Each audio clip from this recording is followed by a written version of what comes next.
The coaches behind the podcast State of the Game are in the studio today, and we'll visit with the mayor of Moody. Tribune Unscripted starts now.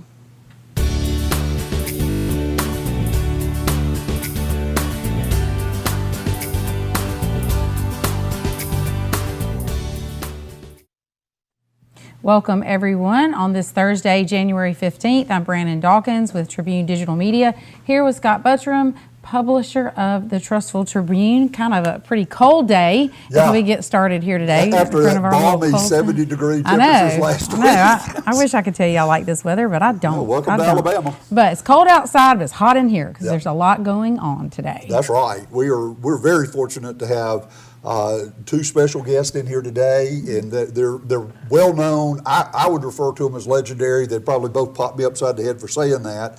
But Coach Jerry Hood from Leeds and Coach Chris Yeager from Mountain Brook, and they've started a new podcast called The State of the Game. And it is getting into some issues that, and I was telling the coaches, I've had the Tribune for 18, 19 years now. Some of these issues we've been hearing about the entire time I've been in the paper. And you might say, well, why is this important to the Tribune? Yeah, because they're not necessarily talking about the kids or the specific games. They're talking about the state of high school sports, really. Okay. And for a local newspaper, small town paper, we cover 8 high schools, okay? Those high schools are our Alabamas and Auburns for this newspaper. And this is what our audience cares about. Mm-hmm. And that's 9 cities, 8 high schools that affects everybody in our coverage area. Some of the issues they're touching on, of course, Coach Hood, and I don't know if he's aware of this, but he's been coaching in the Tribune coaching area longer than any coach we've covered, because he was at Clay Chalkville when we started covering Clay, and now he's at Leeds. But this is important to our audience. So let's, if we could, guys, let's bring these guys in, kill the rambling for me, and let's talk to the experts. Jerry, let's start with you. Just kind of explain why this State of the Game podcast started. And then Coach Yeager, anytime you want to chime in, please do so as well.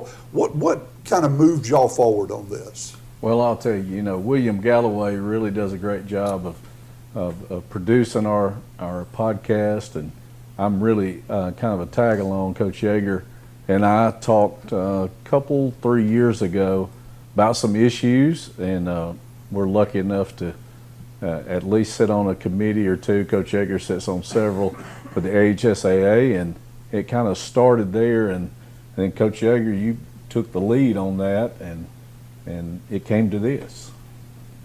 Well, the one thing, when Coach Hood and I talked a few years ago, I guess it was at the conclusion of the 24 season.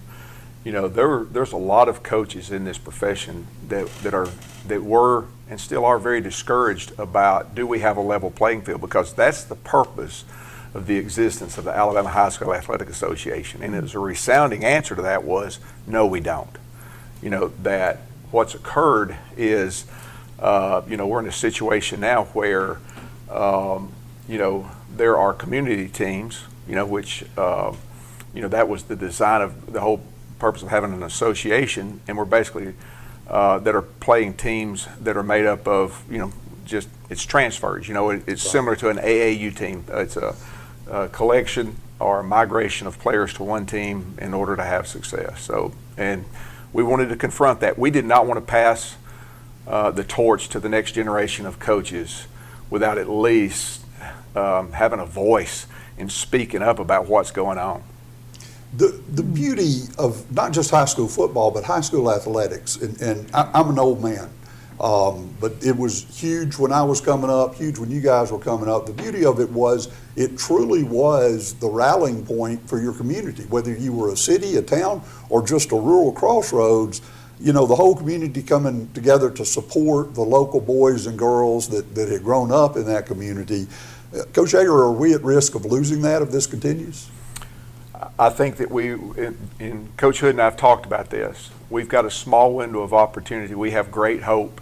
There's some other states, Florida's one of them. Florida has given up hope. Florida's just got open, they've just basically got open transfers now, open enrollment across the state.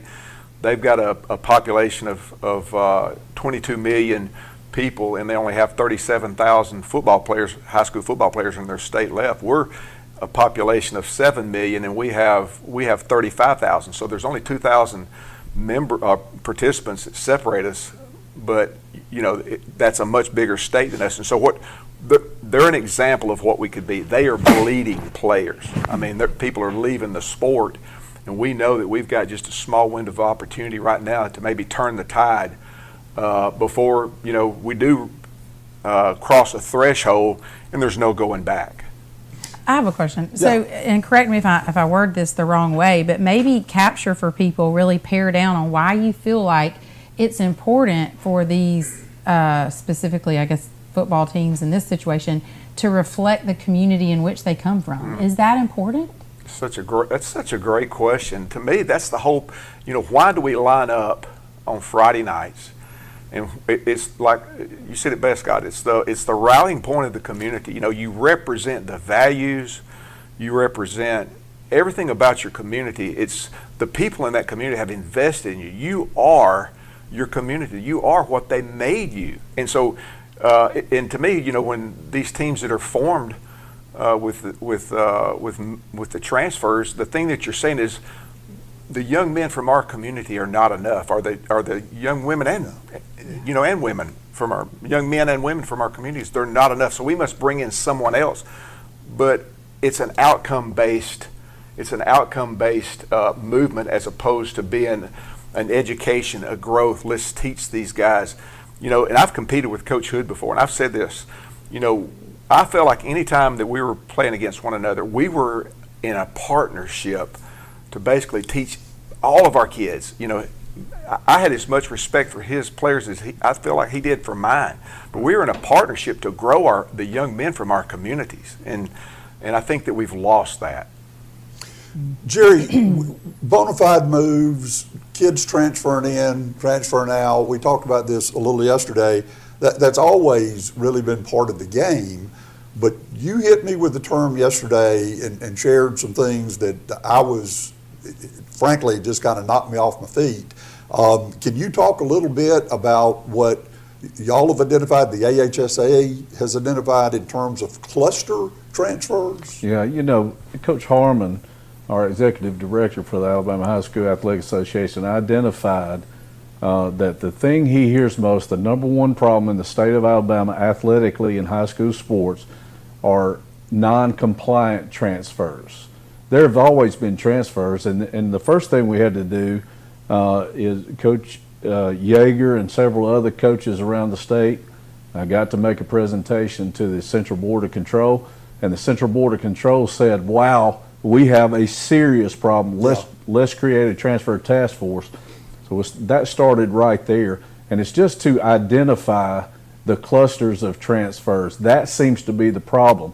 And the problem is the clusters of transfers, what we are trying to move towards is if that goes above the mean, like a school would have a normal number of transfers across the state, that goes above the mean, let's get our investigators in and let's prove that school right. Let's go behind them and prove that they're doing things the right way. And frankly, there are some that don't do it the right way. We know that. That's been frustrating. And frankly, part of this podcast is to give everyone an opportunity, and this is an open invitation, to come on there and give us your view of this. And as we've started this podcast, what I've heard from the responses that I've gotten back is thank you for somebody finally speaking up and those kind of things. So the clusters of transfers, I know, kind of caught you off guard yesterday, but that is the real problem. There's always going to be transfers, and that's not a bad word. Right. This is America. You can transfer wherever you want to. Daddy may get a job. That's right. There's all kind of circumstances. But when there's a cluster of them, and then all of a sudden, especially if they're concentrated in the top 2 or 3 grades, and the other factor, if all those kids were the best players at the schools they came from, we've got a problem. Something's going on. And I believe it's systematic, too. I don't believe it's just the coach, although the coach probably has the most influence on it. But I think we're going all the way up, unfortunately, and this is so unfortunate. I think there's principals involved and even superintendents to a small degree of maybe not direct knowledge, but something is out of the ordinary and I'm not willing to look into it. So I think all those things are on the table. Isn't this affecting other sports too? You know, we didn't really get into that conversation, Jerry, but after we hung up, I would say that I've seen this in basketball. Baseball. Probably baseball, but baseball, because of the scholarship situation in colleges, tends to not be quite as the threat of basketball and football, where they get full rides. But in basketball, 2 or 3 players can completely change a program. You know, so I think this is happening across other sports. Coach Yeager, one of the things that you were mentioning earlier and we've talked about is this becoming, you know, what high school sports used to be, the kind of the local community rallying point. But through what we're seeing now, you've got a kid who started playing youth league in your community at 6 years old. He goes through the youth program, he goes through junior high, middle school, gets to the high school, and suddenly as he's going into his junior or senior year and ready to reap all the rewards of this, a kid moves in that's never spent any time in that community, and that kid that grew up in the community doesn't get his opportunity. Is this going to have an effect? Is this going to take motivation away from our young kids coming up if they see those opportunities disappearing to people transferring in year after year? Yeah, I think it will. That's an incredible question. You know, think about, and we're probably a lot like Hewitt Trussville. Our football program starts in the 3rd grade. Right. And I think about a young man that comes into our program, and he's 3rd through 6th grade in our youth program, then he goes to 7th grade, the 8th grade, the 9th grade, the 10th grade. And to me, it should be a reflection of the system that we have in place to grow that young man, you know, into our program and beyond. When he crosses the stage, what things are we putting in his life? Not using him to get a trophy or a ring, things that will rust, things that will tarnish, but putting something into his life that when he crosses that stage and he goes out into the world, that we've used our sport to put something in him that is long lasting, maybe even eternal. And so what we're doing is when we replace that, what we're saying is the most important thing, it's not those intrinsic, unseen things that are behind your sternum and in your heart and your mind, but the most important thing is your talent and what I can get from you, from your talent. It is a transactional relationship as opposed to what it's supposed to be, a transformational relationship. Well said. Guys, I hope that we can have you in on a regular basis to kind of continue this conversation. We knew this would be a brief conversation today, and there's really a lot to talk about. I want to, again, encourage all of our audience, if you have kids involved with high school athletics, grandkids, if you hope to be a coach one day, you hope your kid is a high school player one day, I encourage you to watch the State of the Game podcast. Coach Yeager, Coach Hood, both of you, thank you for mentioning William Galloway, who's producing it. If you don't know William, you will eventually. He's the comms guy over at Mountain Brook Schools. Up-and-comer, does a great job with all this stuff. You may hear him at some Alabama basketball games. If you miss him, he'll put it on Twitter. You'll still get to see him do it. But he is a great guy. I thank y'all both for coming on. I want to give you one, and we've only got just a minute or so here. Do you have recommendations for remedies at this point, or is that what you're still working toward? We do. The biggest thing is transparency. You know, there was a proposal that was passed. It was proposal 19 from last year. It's the Dragonfly proposal. And so that was in place. So every roster in Alabama and in every sport, right.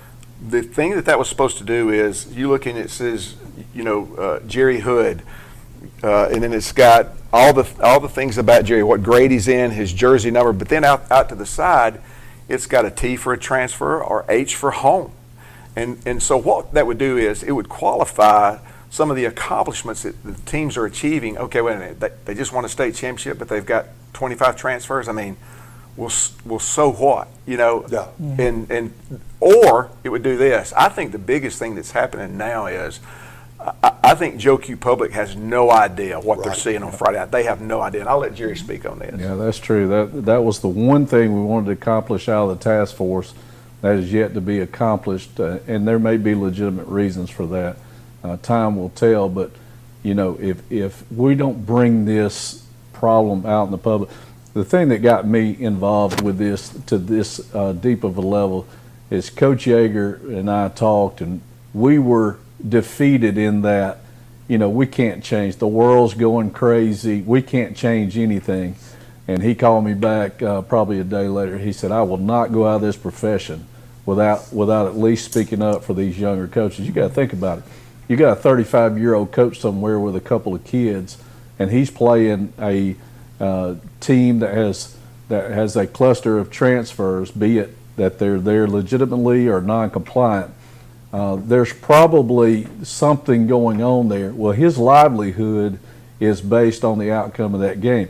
And I remember a time when we would look across the field, if Tony Pugh was playing Jack Wood in the first ever Clay Trustful game, you had respect for those men on the other side because they are investing in children, and they are trying to make a difference in the world. So, you didn't run up scores. You treated everybody with respect, and whoever won, and whoever lost is going to go back to work. So that's just what we're trying to get back to and trying to get out of this whole conversation.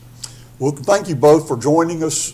Again, want to remind everybody the podcast is State of the Game.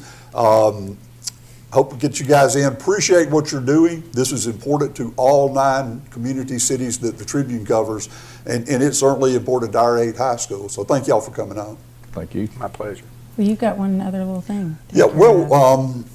Yeah, we do a thing every year. We do. The Tribune does 2 awards every year. We do our Tribune Person of the Year award, and that's going to be announced at the Toast of Trustful, I think next week or the week following. And we do our Tribune Sports Person of the Year award each year, and that goes to somebody in the Tribune coverage area who's meant a lot to our area in terms of sports. It may be somebody who's a supporter. It could be a coach. It could be a player. It could fit any number of molds there, but we've got someone in our community who's won state championships, has coached almost their entire career in the Tribune coaching area, in the Tribune coverage area. It's a guy that was the first team we covered. He was the coach of the first team we covered outside of Hewitt Trustful. Didn't know when I walked into his office about 18 years ago that we'd end up growing old together in this industry, but here we are, and we're lucky to have him in our studio, so we're going to take full advantage of that. And I'd like to introduce to everyone our Trustful Tribune 2025 Sports Person of the Year, Coach Jerry Hood. So, Jerry, I guess it's just a good coincidence that you came wandered into our studio today. This worked out pretty good. Now we're getting awards for being old, so I'm truly honored. And you're right, Scott. We're growing old together, but what a joy it's been. We've been through a lot of different stories over the years, and this is a fun place for us to get our word out. And I appreciate y'all promoting high school kids, high school sports. You are building community, which is all we care about in this whole process. Well, I said the other day about one of your proteges, and I'm going to say the same thing about you. One of your proteges who just picked up a blue map a few weeks ago, by the way. I said, I've seen Stuart Floyd at his best, and I've seen him at his lowest. I've seen Jerry Hood at his best, his happiest, lifting one of those trophies himself, and I have seen him completely deflated over some things that have happened to his team that he had no control over. And what I remember about both of these guys, and I feel like Stuart probably learned it from Jerry, is I've also seen how they react to those things, those situations, and the reaction is just as impressive as their greatest successes. And I've always appreciated that about you, Jerry. You've built people, you've changed hundreds of lives in our communities, and that makes all of our communities better, because a lot of those kids end up living in Trustful or Moody. We got the Moody Mayor in the studio here. They end up living in these same communities, and y'all are building better people that help us have better communities. A lot of people see you on Friday nights, but they don't know what you do the other 6 days of the week. I do, and we appreciate it. And Jerry, it's a real honor to name you our Tribune Sports Person of the Year for 2025. Thank you. We got somebody back in that back door. Can she come in and maybe carry the trophy over to Coach Hood? Jerry's about to figure out everybody in the room knew about this one. I'm glad she's here now. I don't have to go to her office and deliver her medicine. That is Amanda Hood, Coach Hood's wife, and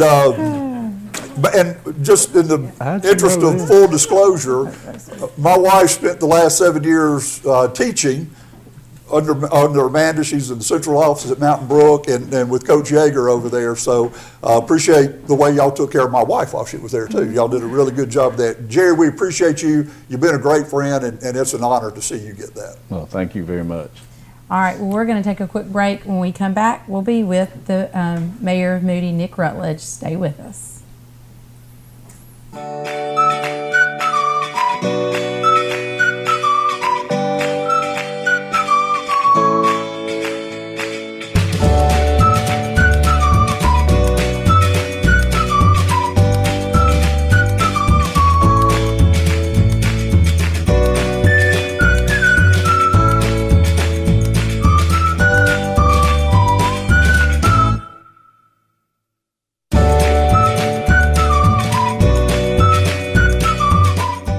Have you been to Discount Warehouse lately? New electronics, brand name makeup, and bedding arrive daily.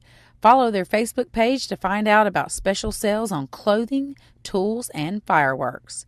Discount Warehouse, where you will never pay retail price. Ah, now this is the life. Who's a good boy? Well, to tell you the truth, it's my humans. They're the ones who made sure to buy me a home with natural gas. The furnace warms like no other. The fire turns on instantly. Whoa. And I'm happier than a beagle in a bacon factory. Oh, that's the spot. And with the money we save on our energy bill, well, I got big plans for that. Visit my website and learn why natural gas is a home's best friend.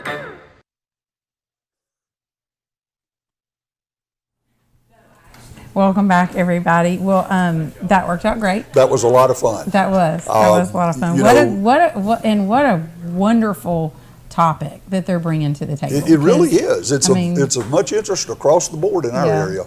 You know, I didn't say it to them, but I was thinking about it. Like, so, you know, everybody, we talk about it. I'm from Trustful, and I grew up in this school system. When I was a junior, our football team was strong the whole time I was in high school, playing underneath Coach Wood, like he mentioned. Right. But when I was a junior, they went to the state championship game, and but the team reflected the community always, and that was special. And if we lose that, and like you said, I'm sure there were transfers then too, but it's not like it is now. You're going to have kids move in and out. But when Jerry shared the information that, and AHSAA has been looking at this, I believe, for 2 years and documenting things. So it was encouraging to hear they were looking that deeply. But when he mentioned clusters, where they were seeing 18, 24 kids move in at one time, all juniors and seniors, or sophomores and stuff like that, it becomes clear. The law of averages tells you that is not coincidental. That's not going to happen coincidentally. No. And then you see it pop up, and so they're looking at it, trying to figure out what's the best way to deal with. We hear from parents who their kids lose an opportunity. Oh, absolutely. After spending their whole life in a community working for that, and they don't know what to do. The parents don't know what to do about it. They don't want to see their kids lose. You only get 1 or 2 years of high school football, and they don't want to see that gone because it's gone forever. So, then they're faced with the reality. Well, what do I do? Do I load my kid up and move to another school and do that to another kid? Yeah. Or do we sit here and just suffer through it? So there's got to be a resolution moving forward. I haven't heard any fingers pointed. I have not heard a single school name mentioned in these conversations. We could probably guess at some, but that's not really what it's about. It's about what's going on and how to pull it back into making sure this is still a community-driven sport.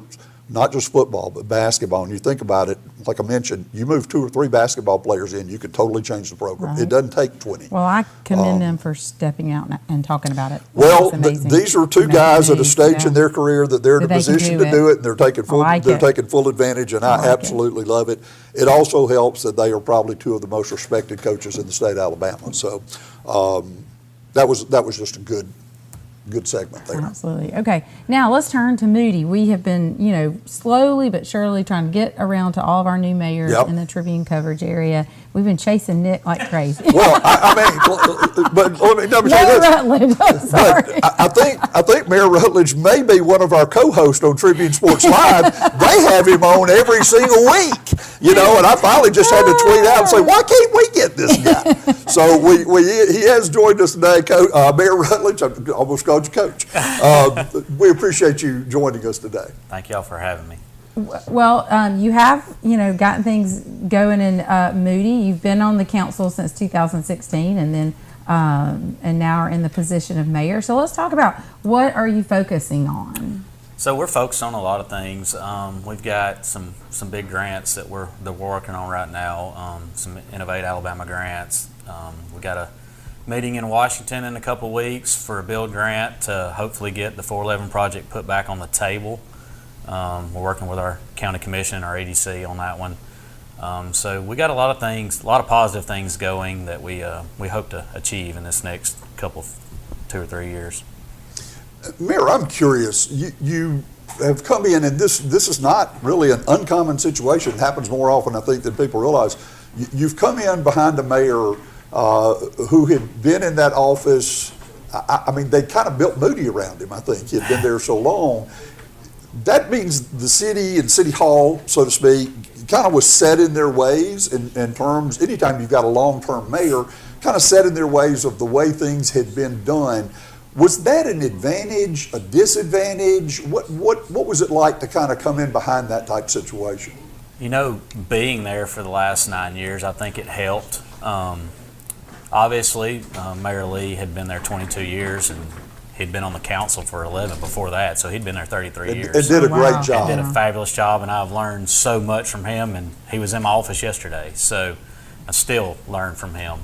But no, City Hall has been great. It's been a smooth transition where, there's things, I've brought all the department heads in, we've talked to all of them, about my expectations and what I want to see going forward, and they've all been great. We've got a great city leadership at City Hall and our other departments, and it's been very great and to work with them so far early on in this term.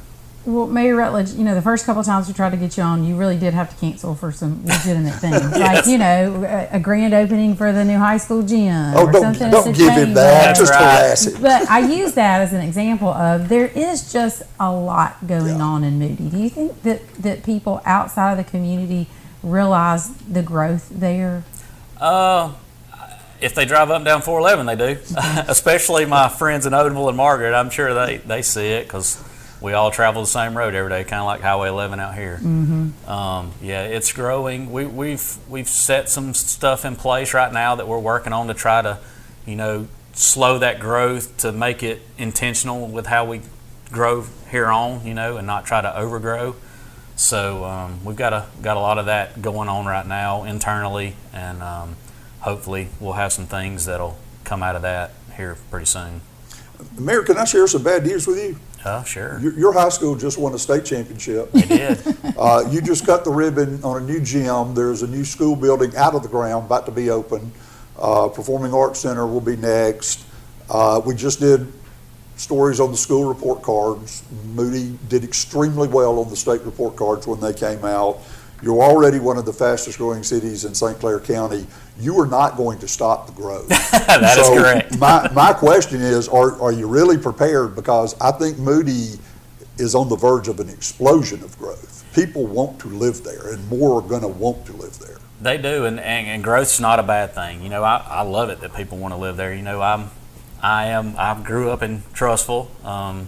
Went to Trussville till 10th grade, and I graduated from Clay Chalkville. My class split, and I was the first graduating class of Clay Chalkville.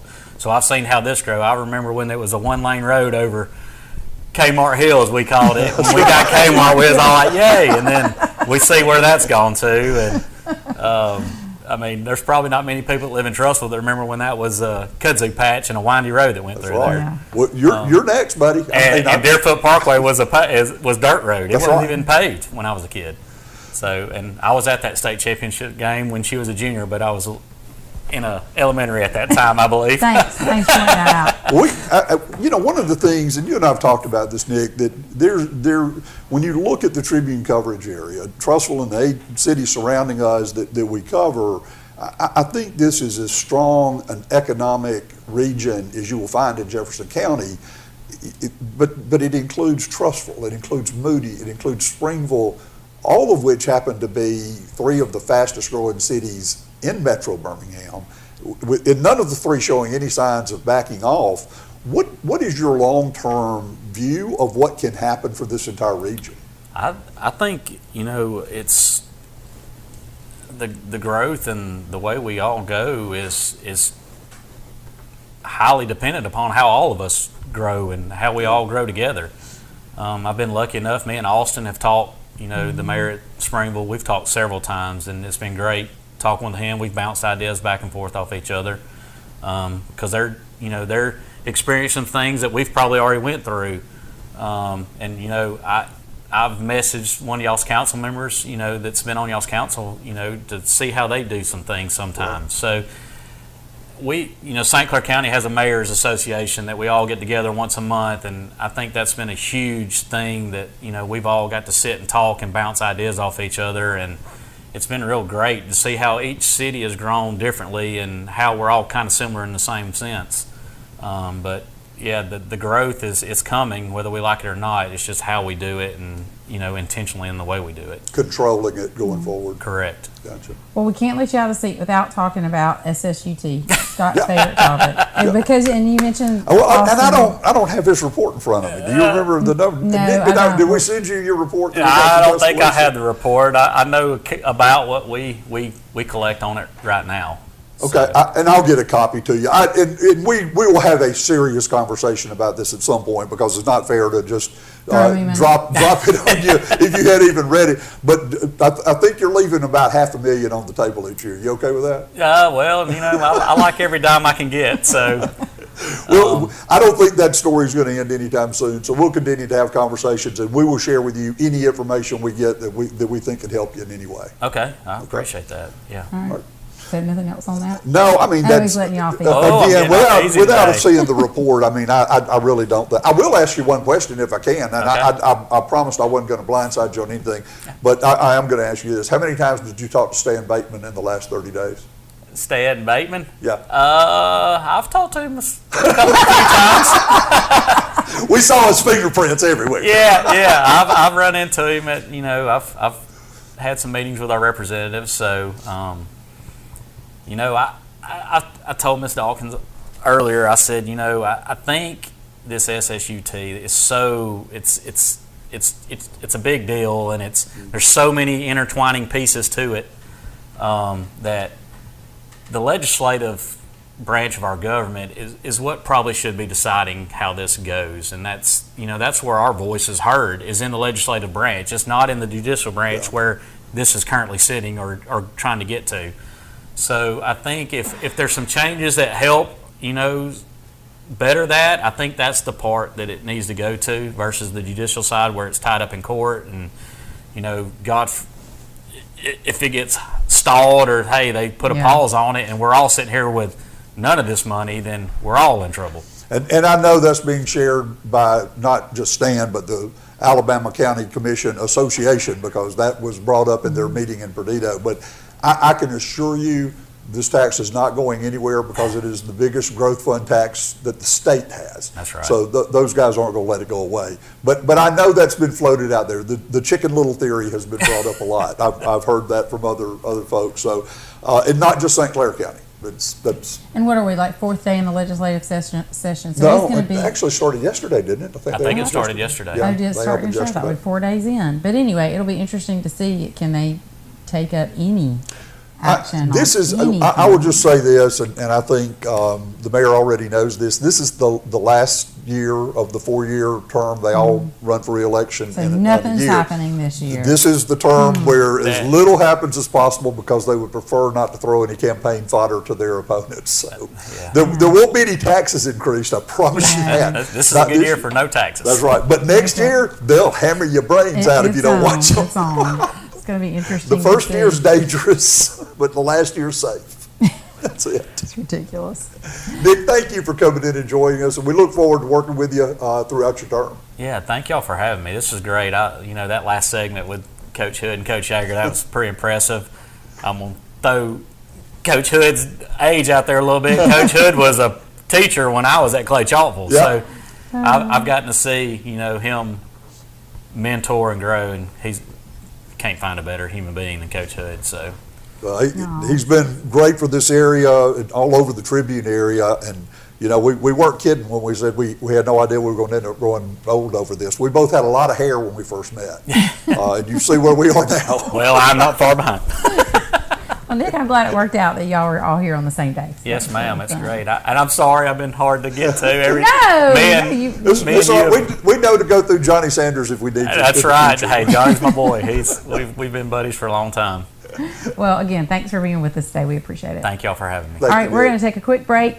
And then up next, we're going to talk all about the wedding showcase that is this Sunday. So stay with us. If you don't have a will, trust, or some kind of estate plan, you're leaving your loved ones with a lot of headaches. Probate fees and tax issues bring stress to your family while they grieve your loss. Cahaba Law Group is here to protect them and give you reassurance that your hard-earned money and assets are not lost to bureaucratic mayhem. They can help you create the ideal estate plan. If you're currently in probate, Cahaba Law Group can help assist you there too. Plus, they can handle more than just probate. They can serve you in just about any legal matter. Begin now by scheduling a consultation at cahabalaw.net. I'm Drew Lawley, General Manager at Courtesy Buick GMC. Come see us at Courtesy, where we have over 300 vehicles to choose from, including GMCs, Buicks, and certified pre-owned vehicles. Come see us at Courtesy or check us out at courtesybirmingham.com. Proud supporter of our area high school teams.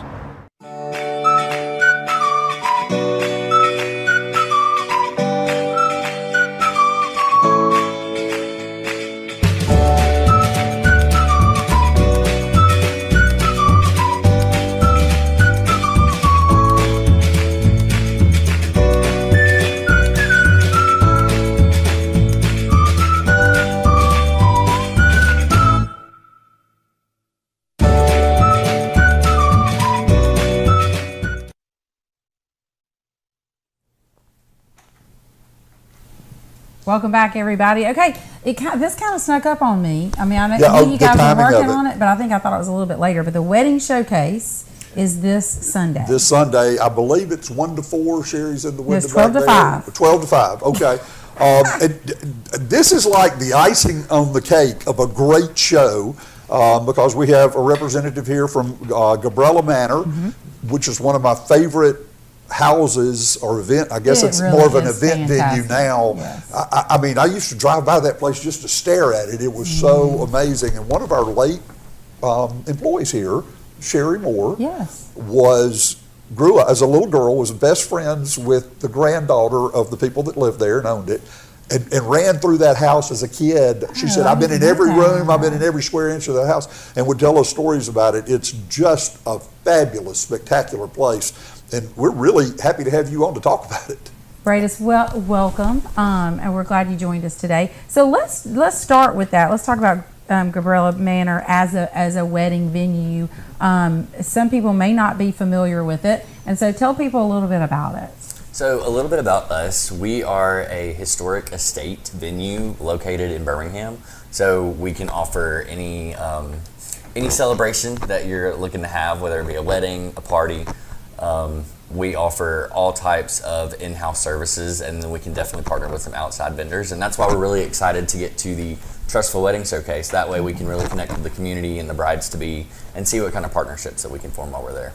Now, the venue really has kind of a specific look to it, and it's different really from everything else around it. How do you describe it to people? Ooh, that's a good question. So it's actually got some Spanish architecture in it, which is really cool. If you walk in the great room, all the floor, the Spanish tile is all original, and it's very, very gorgeous.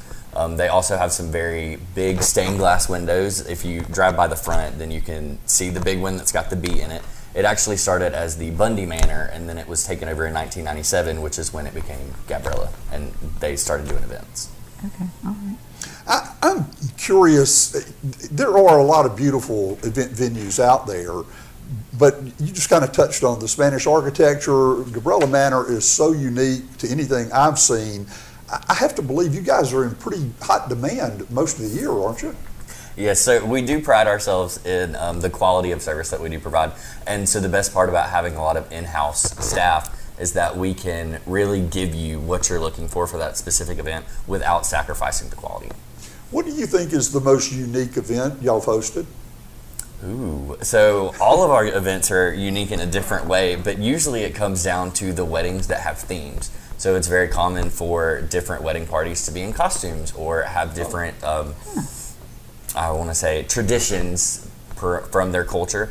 I know this time in the summer, I believe we had an Oriental tea party. Oh, wow. Which was very cool to see the two families combine in that ceremony. Well, let's talk about the showcase. Why would you encourage people to come out to an event like that, especially if they've just kind of stepped in, maybe newly engaged, or they think they're about to get engaged, and they're trying to get their brains wrapped around how to even get started with their wedding plans? Well, how is this helpful? It's funny that you ask that, because when people talk about weddings, in 2025, it was common for someone to say, oh yeah, I'm getting married in 2027. So that's 2 years away, and you don't think that you would really need to prepare like that.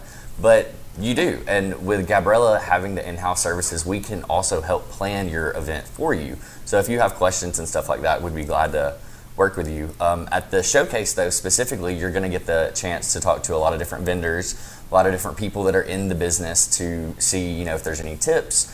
People that have gone through it before. I'm sure there's going to be brides that are pretty much done with the planning process, and then they might offer some tips too. So hopefully it'll be very informational for everybody there. And sometimes it really is, I've been there, I've done that myself. It's important, honestly, to be able to kind of click and connect with the staff of somewhere where you're having your event. It makes a difference. Oh, absolutely. And that is, you really hit on it, that is really the goal of the Alabama Wedding Showcase, is to kind of give a one-stop place for brides-to-be, bride wannabes, to come in and ask questions and see things and just show them a variety of vendors in different fields.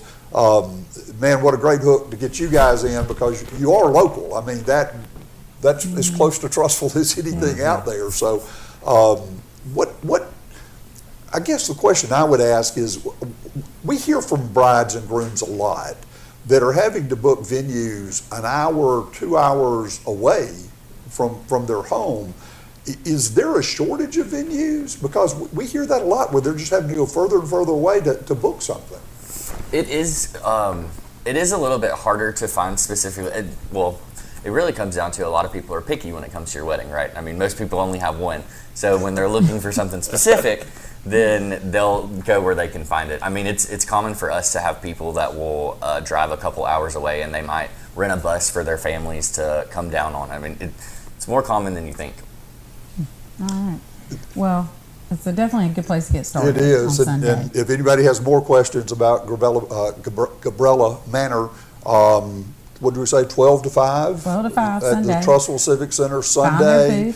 booth. No entry fee. If you want to just come on down, and you'll have a chance to ask questions firsthand, because I feel certain that the people that know of this venue and know about that house probably have a lot of questions that I did not ask and didn't get answered. So, well, and I forgot to mention, you guys are a contributing sponsor for the event, and so of course we really appreciate that. So Thank you.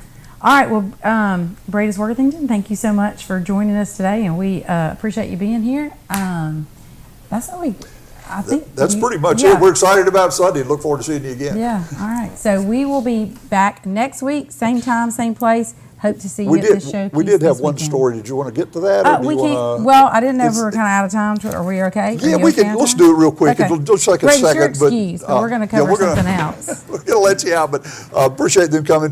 One of the stories you had was the change in procedures for board and committee appointments. In Trussville specifically. Right. So Mayor Short announced that yesterday. What he's trying to do is just make it more uniform.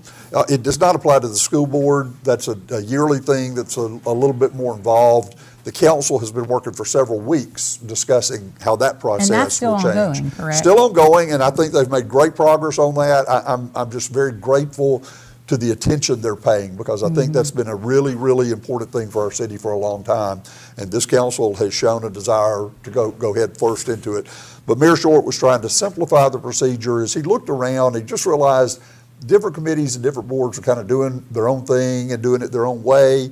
And it may have worked for them, but it didn't necessarily work across the board in terms of the city getting more people to apply and being able to say, this is how it works. Now they'll be able to do that. So, and if I understood it correctly, like one of the problems is people would apply, there may not be a vacancy open, they never hear anything, and so then they don't apply again, and that's all changing. You will apply when there's an opening. That's right. You could apply like a 2-week period. It was open application all the time. Right. And so, and I thought Ben made a good point there. Somebody might apply, apply online, not realizing the opening wasn't even coming for another 8, 9, 10 months. Right. And so when they don't hear anything, they assume that they've been passed over, where in reality it still was not open yet. So this simplifies it. He'll open it, every committee will be open for applications at least 2 weeks, 2 weeks before the appointment. Okay. And he wants to do that so that no board or committee gets caught without a quorum, okay? But where he can, he will open it even earlier. Okay. And the city will have a method of notifying. They will make sure the Tribune is aware so we can get it up on our social media and in the paper. And will that be on their website, I'm assuming? Well, it'll be at the Trussville Tribune. So we appreciate the city working with us. They're going to make sure we have that information immediately. We can get it out at the same time they get it out on the city website. Mayor Short is also very involved on social media. I encourage you to follow him. He gets stuff up very quickly. He does. And we're seeing a lot of shifts and a lot of changes, leaning into transparency more. And when you're responsible for reporting these things to the public, that makes our job so much easier. So we're appreciative of that. And I think this administration is off to a good start and headed in the right direction. And I also think people don't realize how many boards and things that there are to have an opportunity to serve on. There's a lot. There's a lot, and those are all volunteer positions. If you've wanted to be involved in your community, that's just a great place to start. And I know there's needs. Chris Mills will tell you there's needs in Park and Rec, and they need coaches, and so there's hundreds of ways to get involved with your community through your church, other ways. But this is a great way too. Serve on a committee, serve on a board. I've done it. It's not that time consuming, but it's very rewarding to be able to sit there and kind of help work toward the decisions that affect our city. Absolutely. Yep. Okay. Well, the other thing I had slated was to maybe just talk about the legislative session a little bit, but we can save that next week when they've got about a week underneath. I can do that in 3 minutes or less. We'll take Governor Ivey, that was her last State of the State. She wants a raise for state employees. She wants to for a Republican governor. She has expanded government considerably. She has expanded budgets considerably. She's raised taxes considerably. So, I think she's been a good governor. But I think as a state, it's a good thing her term's coming to an end, because for somebody who's not a Democrat, she sure acted like one for 10 years. So it was an interesting state. The best thing about the State of the State address was she recognized Rodney Smith. And if you know who I'm talking about, you already know that was a great thing. Rodney, who's from Huntsville, Alabama, started a program several years ago where if kids will commit to cutting 50 yards free for elderly, veterans, but they got to cut 50 yards for free, Rodney will drive to them and give them a new lawnmower, a leaf blower, and a weed eater. And kids are taking him up on this all over the United States of America. Really? It's teaching boys to be grown-ups and take responsibility and work for their money. It is the greatest thing in the world. Rodney started this out of his own pocket. He is the real deal. I have interacted with him on I only got to see part of it. I did not see this part. He is a special person, and I really did appreciate Governor Ivey recognizing him. He is a great ambassador for our state. That's the guy you want out saying, I'm from Alabama, because he makes us look good. Can it be 50 cutting your own yard? 50 No, times? no, it's got to be somebody else's. You've got to be. This is service for other people. Okay. So, elderly, shut-ins, veterans, people in need. And they're all documented. You take a before and after picture, your parents have to sign off on it. Okay. And 50 yards is a lot. It's Some of a these lot. kids spend 2 or 3 years working on this. And by George, when they hit that 50th one, his van comes rolling in, That's and he's got a amazing. brand new lawnmower, weed eater, and leaf blower for those little kids. Some of these kids are 8, 9, 11 years old. They're small, and they're learning something at a young age. And I'm going to tell this story about Rodney. I shared this on social media. He was in another state and his van broke down. He had to get to the next state. He was in a bind because it turned out to be a very, very expensive repair. So several jumped in, donated to cover his repair. About 3 or 4 hours later, Rodney comes back and said, and I don't remember the details, either the mechanic paid for a lot of it or most of it. It turned out to be not much at all because the mechanic shop, when they figured out what he was doing, said, no, we want to help you. Okay. He tried to give us our money back. Rodney tried to give us our money back because the repair was not what he had told us it was going to be. I don't think anybody accepted it. Oh, wow. But that spoke to his ethics, to his integrity, and I knew we were supporting the right guy at that point. He's just a good guy.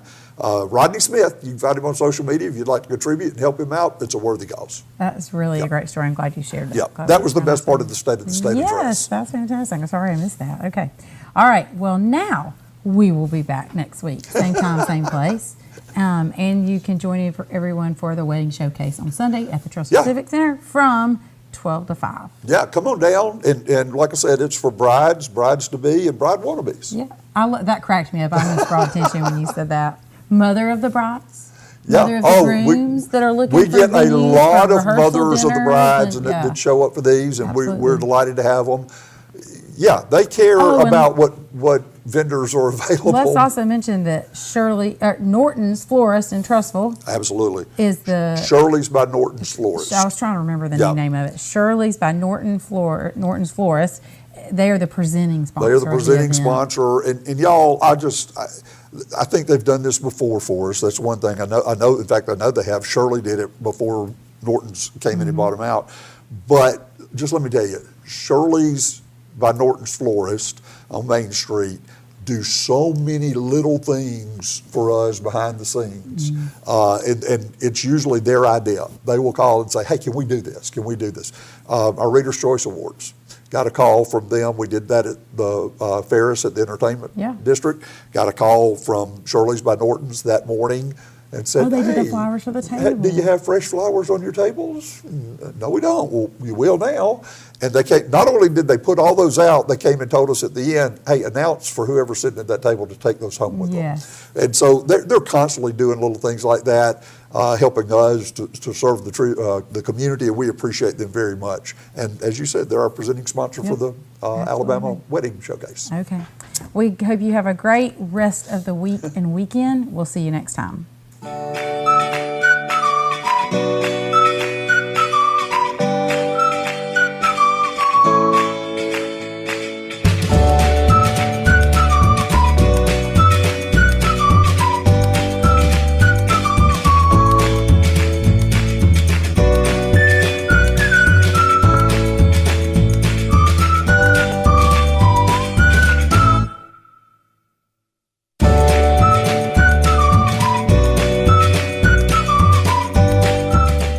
Have you been to Discount Warehouse lately? New electronics, brand name makeup, and bedding arrive daily. Follow their Facebook page to find out about special sales on clothing, tools, and fireworks. Discount Warehouse, where you will never pay retail price. Get a bath before? Look, I got needs, and one of them is plenty of soothing warm water. That's why Ma made sure our home has a natural gas water heater. Ah, she's the best. See, natural gas heats water fast and efficiently, so we never run out mid-spa session. Because when I'm out at the park, strutting around and meeting other pooches,